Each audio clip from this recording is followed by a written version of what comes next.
Wow, celebrating even at a time like this. Good morning to everybody celebrating their birthday this morning, their anniversary. Good morning to you. And I know you were like, oh my God, why does Tommy have to come in on my birthday? Oh my God, you know. And it seems like that's all we can talk about. But you know, two things can be true at the same time. So we're compassionate and we're worried about others and we're trying to care for them. But we're also celebrating our wins, your birthdays, you know, your graduation, if your child is doing well in school, if you got a promotion, if you're in love, you know, if you're getting married, I gotta tell you, we still have to laugh. Smile a while and give your face a rest. Raise your hands to the one you love the best. Then shake hands with those nearby and greet them with a smile. You see that? I'm if tell you.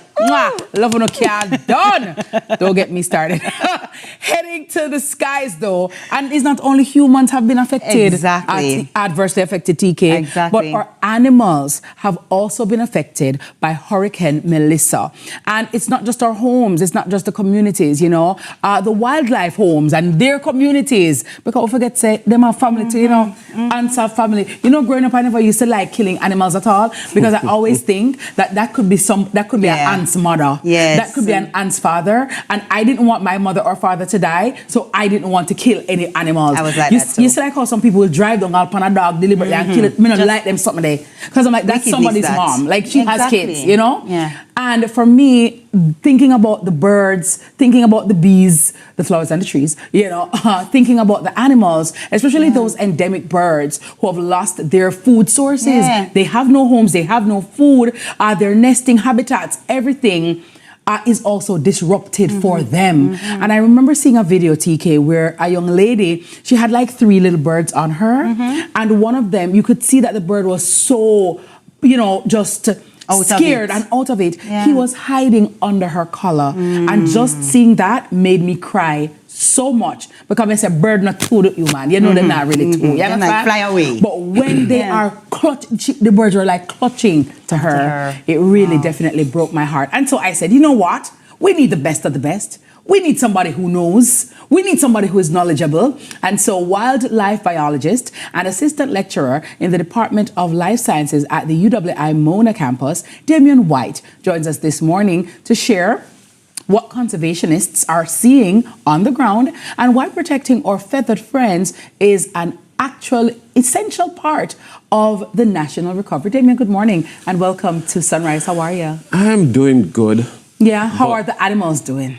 Well, the animals are not doing so good, especially in the, well, I should say in the west, but also in the east too, that has also got the hurricane. Yeah. And what we have seen, just imagine, as you said before, many people have lost their homes, their roof, and all of that, and now have to move in trying to get water and stuff. It's the same thing for the animals. The day before the hurricane, the place was green. When you check the vegetation, you saw fruits. You saw like the orchids blooming and flowers. You go back now in areas like Copic Country, I can't recognize the place, there's no leaves. There's no fruits. And when you see that happen, you see birds doing stuff that they normally don't do. So I was in the community Aberdeen, people telling me that they see some of the parrots, as I put it, Jamaica have 3 species, flying to their home. I was on a bee farm where they were packing up some boxes, and the parakeet was on the ground eating some grass straw, or even eating cane. And from the year as a farmer there, nobody have seen something like that.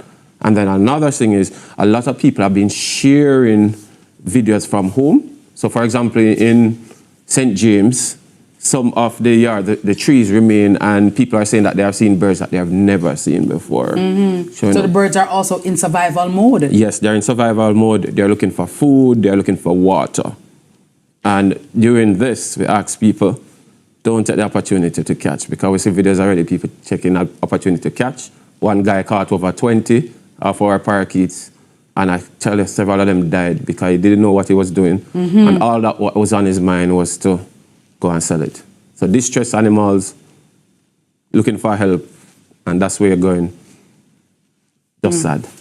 And that's the birds, you know, of course the trees were impacted, leaves are gone and things like that. But what about maybe like reptiles, you know? Them used to be chuck up under something. Right. How are they doing? Well, okay, so the reptiles too. So the lizard, the big green lizard, where some of us might shake here. We have seen videos where they still had a home. They have a home in the forest. And just imagine that big green lizard who normally would hide in the leaves can now be seen easy. And now so it's being seen, they're exposed and predators can get it. And he's also looking for food.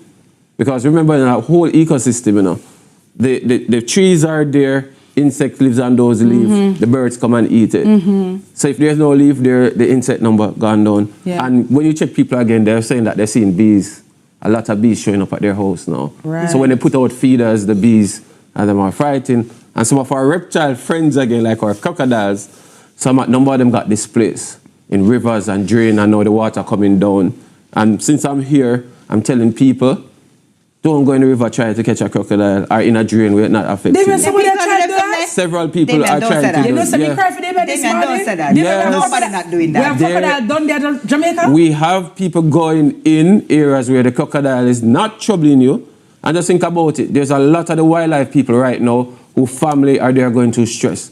And when you go down in that drain or river, maybe you can get hurt, or we have to come get a vehicle and all of that. It takes a lot of resources to do it. So if it's not troubling in any way, leave it alone. Well, if you got trouble, and the crocodile never trouble you, say anything you get, you just take that. Right. You understand? If you know, you know. You get where the duck get and it's not water. Yeah.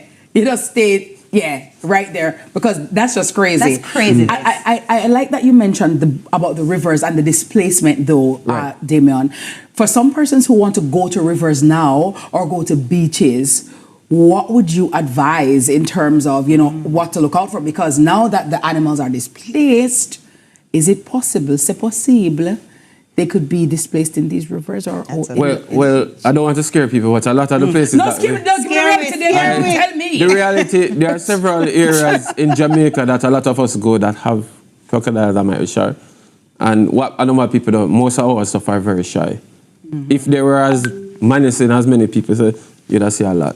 However, on that, if people go to some of the areas where there are no crocodiles normally, like in Black River, the water is now turbid, or some of these areas, beware. You know, check before you go into some of these waters. But on the other hand, no reports, you can go there. Most of the impact of the hurricane in terms of the water getting turbid has gone. So most of the system has clearer. But in areas where you know there are, when you tie a goat, do the same thing, make noise, don't tie it near the riverbank. One of the things that we like to do, throw chicken guts and stuff in areas that you know crocodile, they are hungry. So if people can be swimming in an area, don't bother be throwing guts and all that to attract them. Attract the predator there. Well, you need to just swim in your bed right now, you understand? Just swim around. Just go to your bed and just go so. You understand? Just work with that. But one of the things, so from the sea to the river to the sky now, because there's been an inquiry about the John Crows. Okay, the John Crows. As to whether the John Crows can help with the cleanup, of carcasses in many of these areas. We know that the vultures usually, come and pick up dead meat and go away with it. Is it plausible? Is there any merit in that request or that idea? Okay, so I know the conversation everybody talking to, and I must confess I did speak to Zara before she mentioned it. What a number of people don't know, there have been cases where people have moved vultures. For example, move them, yes. In India. Into areas, you mean? Okay. In India, in the 1900s, there was a chemical that they used to treat painkillers to cows. Yes. And when the cows died, the vultures there would eat it. And it destroyed their kidney, and several thousand died. Some of the species up to 90%. What happened after that? There was an influx in disease. Because what the vulture do is eat the carrion to stop the spread of disease, one. And second thing is, when they were gone, dogs came in, start eating it, but they couldn't do a good clear-up job, and then rabies went.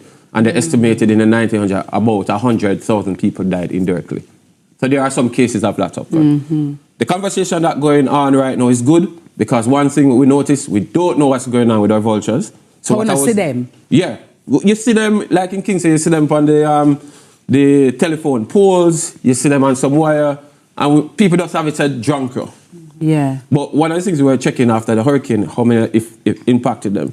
what they do, they would go in this area and clean up a lot of the carrion much better than us. Yes. And that carrion that they clean up is what stops a lot of us from getting disease, sick. yeah. I'm not saying that we should catch and go carry vultures to an area, but what we can do is protect some of the areas where we know them nest. They nest on cliffside, some in cave, and they like big trees. Some people don't, they like forest. Yes. So if you can do yourself in protecting their habitat and nesting and roosting site, you will do better in keeping the population safe. So like right now, where we have so much carrion away, they are nature's best cleaner. Yes. And now people talk about them because when people send picture now and a joke, we the scientists know a record where we see it, how many of them there. Right, right. It's a sad thing though we weren't doing population because surveys before. Because, you know, I'm like happy you said that to me, because to me it seemed like there was a decline in the jonquil population. Yes. Because I remember at one point, you know, you used to see a lot of jonquils, you know, in even like the gullies or certain places. Yeah. We don't really see them jonquil again. again. Me say jonquil gets tush. So jonquil I'll get it, but don't get the gully again. Yeah, and I was doing a project that wasn't nice. I was like on the highway when we saw road kills. Yeah. We take pictures. So, you know, when sad to say when a dog dead on the road, Yeah. they come down. They are very clumsy flyer and they get hit. A lot of them die that way. So one of the good things though with what happened is there's a lot of discussion going on, and we now need, as I said before, even to know what's going on with them, because right now when they go in some areas, because I've been helping people doing surveys, the place smells bad. Yes. It stinks of Yeah. dead animal. So why can't we just move the jonquils right now, though, into some of these areas? Would you be opposed to that? Would that be, no? Well, here the thing is, when the storm there come, them know the storm will come and they move. Them gone. Yes. Right, and what they do is slowly come back. Gotcha. Plus, an area normally have what we call carrying capacity, like how much the population can be in that area normally. So, for example, before the storm, if the area have 10 jonquil, the 10 jonquil was sustained by how much animals were there. Yes, yes. So you're not going to get 100 going come back. The 10 going come back. Gotcha. And that. However,